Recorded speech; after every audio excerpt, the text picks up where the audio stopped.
Hello, welcome back to Be a Creative. This week I have a super short video. It's only like 4 minutes long, but I am trying to come up with different ways to use my jelly plate prints. If you're like me, you probably have like 1,000 of them just sitting around, and there's only so much you can do with them. I mean, let's be honest, they're usually backgrounds, but I'm getting kind of bored with that. So for the past couple of weeks, I have been scouring the interwebs, watching tons of YouTube videos, reading blogs from like 1995, just to come up with some different and interesting ways that you can use your gel plate prints. Hence the name of this video, idea number one, which honestly is not very creative. The irony of that is not lost on me. I just suck at coming up with names for things.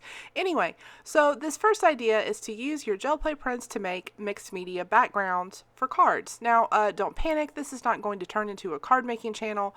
I just had a friend that was going through a really rough spot, and I was going to send her a sympathy card. So what I've done is I've taken the paper distressor and I have distressed the hell out of the edges of that plain size 8 manila tag. Then I've taken a previously printed gel plate print.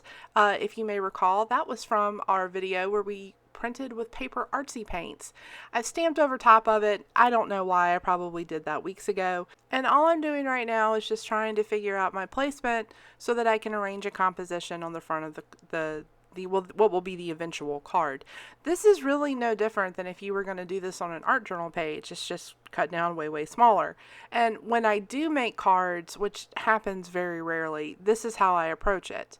So I have my composition. I've taken a piece of craft paper. There was no formal measuring in this. I literally just eyeballed it so I'd have a little bit of an edge. And now I'm going to replicate that composition on top of the card base. Now, what you're going to see here for the next 30-45 seconds or so, please don't time me, is gluing. And you may be thinking, Shannon, why do I want to watch you glue? Because I'm getting ready to hand out some pearls.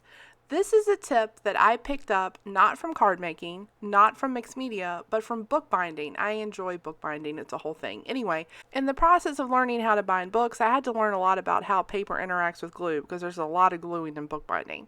So if you use any type of liquid glue without a card base, then you increase the chances of the paper warping. And I'm not fooling with a card base. I find that tedious and it's just not fun. So whenever I do make cards, I always glue everything directly to the front of the card. A glue stick is really best for this because it will keep the actual card itself from warping.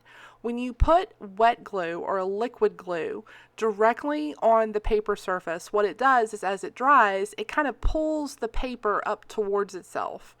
And then that's why you get that weird warping. I've said warping like 7 times now, but there's, I don't know, another word for it. A dry glue, however, like a glue stick, it doesn't have as much moisture in it, so it's not going to pull as strongly. It also means it's probably not going to adhere as strongly, and tape would really be a better choice for this, but I didn't have any. But in a pinch, a dry glue stick will do the trick without warping. Now, if all you have is liquid glue, and you're going to glue everything down with it, then a little trick that you can do is to put a very thin coat of Mod Podge on the back side of the card, again, if you don't want to make a card base. It kind of helps even out the pulling, so one side's pulling one way, the other side's pulling the other, and it'll help with the warping. Then once it's completely dried, run it through your die cutting machine just between 2 plates, don't cut it, a couple times, and that'll flatten it right out too. In fact, that's what I do every time I make mixed media postcards because I'm using really thick paper and gel medium, so they warp a bit. So here's the finished card. I used a Brutus Monroe sentiment stamp, and check the description box below for a list of the full supplies.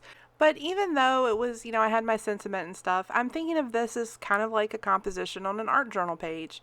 And I wanted just a smidge more of that orange to kind of be pulled down into the sentiment. So what I'm going to do is I'm going to take some of the gel paper that I used to get the little orange piece, and I'm going to cut out a tiny little heart. Super tiny, no explanation needed. I'm going to adhere that down again with more glue stick. And then this is our finished card that I sent to my friend.